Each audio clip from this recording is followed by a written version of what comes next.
starting videos. How should I start my video today? I don't know. Welcome back. This is my cheesy introduction to this video. Welcome to Bridget's Corner, where we talk about the books every day, all day. Today, my dear friends, we are here to discuss Crown of Midnight by Sarah J. Maas. Now, this is the second book in her Throne of Glass series, a series of 6 books.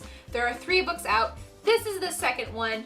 It is awesome. I can't tell you anything really if you haven't read the first book yet, so I'm not really gonna summarize it because I can't do that without spoiling you about what happens in the first one.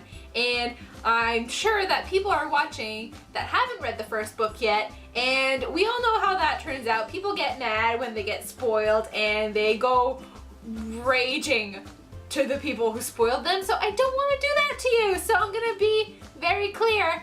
Leave if you haven't read book 1 or 2 yet, because I'm gonna be talking about it and I'm gonna be spoiling it for you, and you don't want that. Trust me, you want to read it for yourself and find out what happens for yourself. I highly recommend you read both of these books. Just start the series, go read it, and come back and discuss it with me.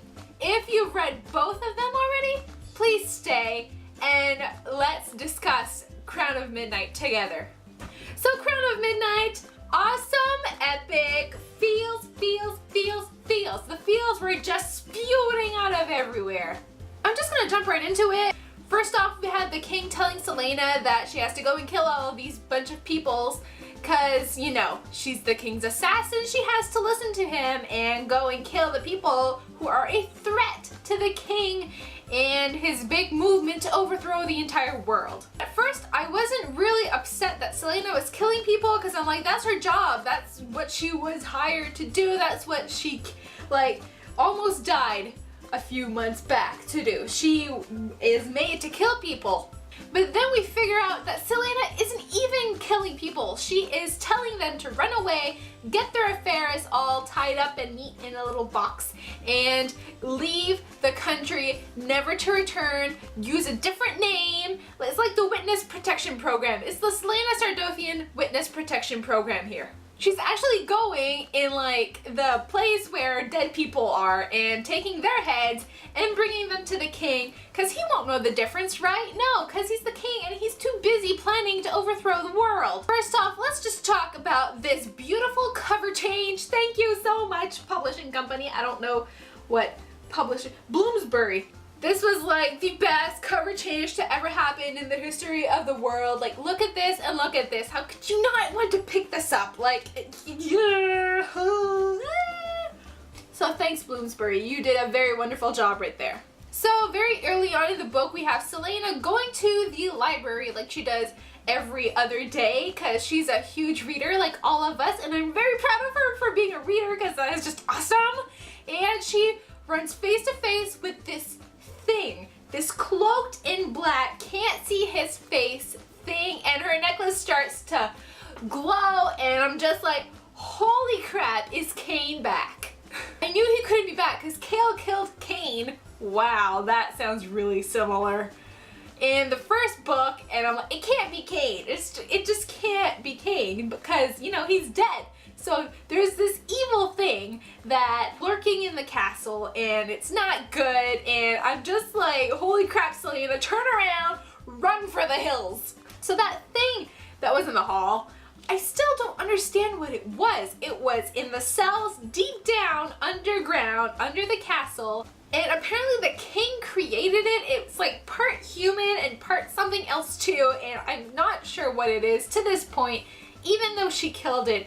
It was freakishly strong and scary, and it almost killed Dorian and Celaena, and it's a hell of a good thing Dorian went in those cells to go after Celaena, because she'd be a goner. So like most people already know, Celaena is one hell of a smart girl because she thinks things through. She's clever. She knows how to get out of a situation, unlike other books that we read where the main character is like stupid and does not think things through, and they just go after something without thinking, oh my gosh, something bad could happen to me. Even though Cale and Celaena were, you know, cute in this book, I am still Team Dorian when he said that he was letting Selena go.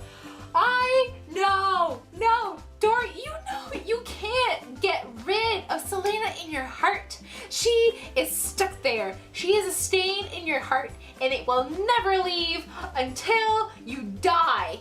We had a few cute moments of Dorian and Selena in this book, although we had so much Kale and Selena. I am Team Solorian. Hashtag Solorian for the win. I know that Selena and Dorian are gonna wake up eventually and be like, oh, we were meant for each other. We both are made to rule.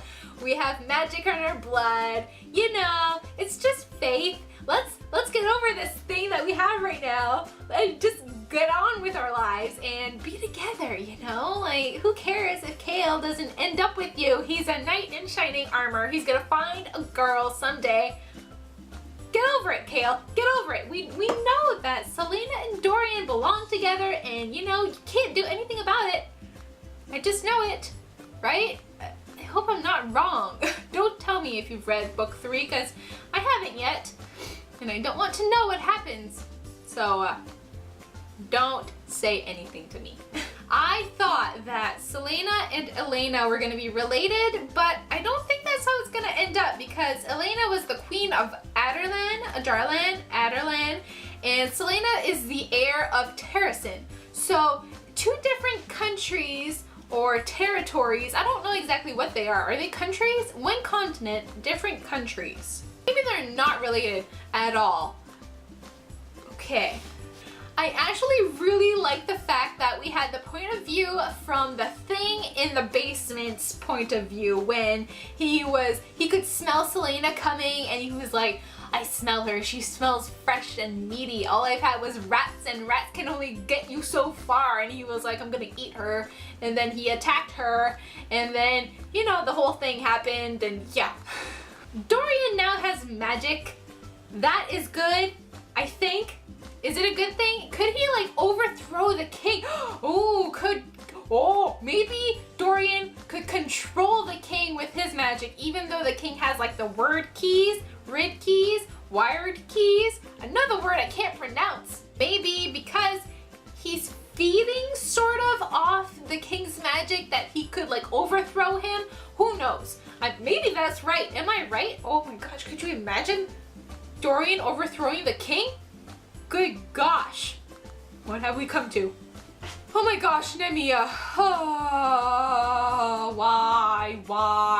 Nemia was the only good thing going here for a while. And then Archer. Oh my gosh, another thing I completely forgot about Archer. I actually kind of liked Archer, and I thought he was a good guy for a really long time, until the fact that, you know, he kidnapped Kale and Selena had to go for him. Archer was just using Selena the entire time and using Princess Nemia.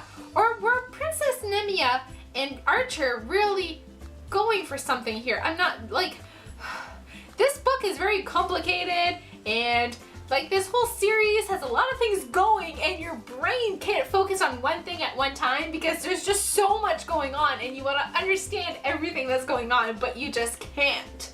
When Archer was saying that Selena should join him, and she was like, you're right, I was like, she better be joking, otherwise it won't be pretty in the next book. But the second that Selena was like, boom, I was joking, hello. You know, and she like attacked him, and then she ran after him, and then she was gonna let him go. When she was gonna let him go, I was like, are you kidding me, Selena?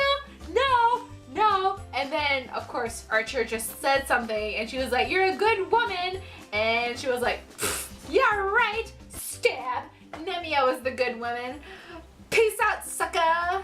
Can always count on Selena to make the right decision and just like kill everybody that's in her way. I don't see how Selena associated Grave with killing Princess Nemia. I don't know how she made that connection when was Archer the entire time who planned to kill Princess Nemia. I don't know where the connection was made that it was Grave. Maybe I missed something. So all along we were thinking the king only has one word key, but he has two now that we think. He has the one that was in the crown. We figured that out because it wasn't in the crown. And then they think that he has another one because he's really powerful and he's like overthrowing everything so easily without lifting a finger technically. And you know, he has to have two, so Selena has to find the last one, which is probably the one that's like in the volcano because there's a mountain of fire or something like that. And it's probably in Wendelin. Wendelin?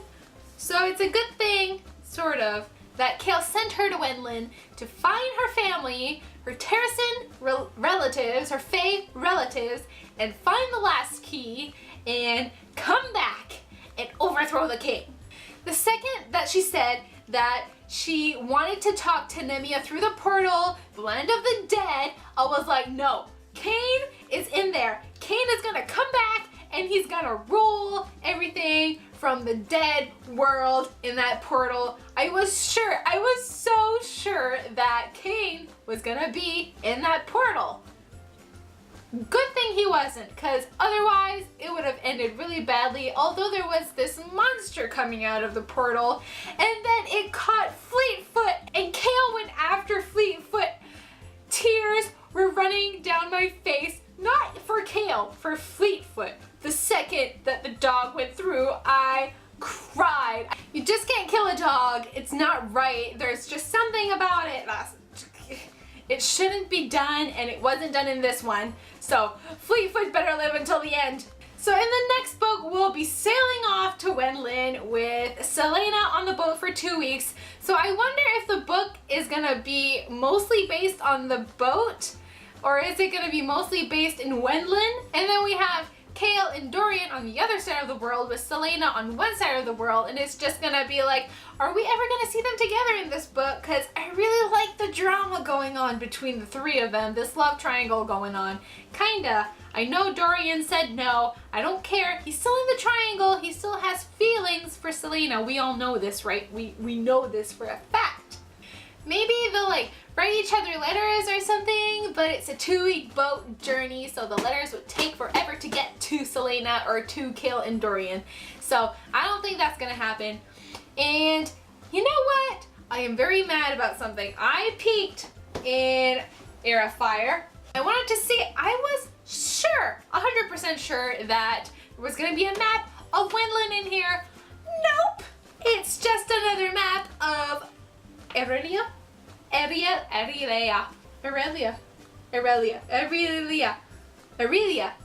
This map has been in 3 books. I was sure that we were gonna get a Wendelin map because that's where Selena's going, and how are we supposed to imagine things without a map, right?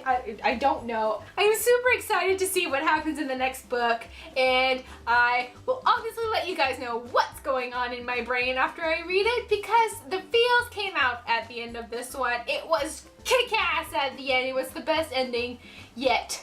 I know there were only 2 books that I read, but this one was a good ending.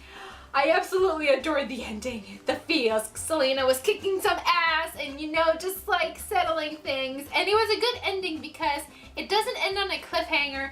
We can take a break and it doesn't really matter because we know that the king has 2 keys and that Selena has to go get her family to safety or do something with her family. I'm not even sure what's going on with their family now. And Kale and Dorian can settle their Selena feels together, chat it out a little bit, and be like, oh, Dorian, you can't have Selena. I don't really care about her anymore. I absolutely adore this book again, and you know, 5 out of 5 stars, a high 90s rating, probably like 96, 97, maybe a 98%. Yes, I will give it 98%.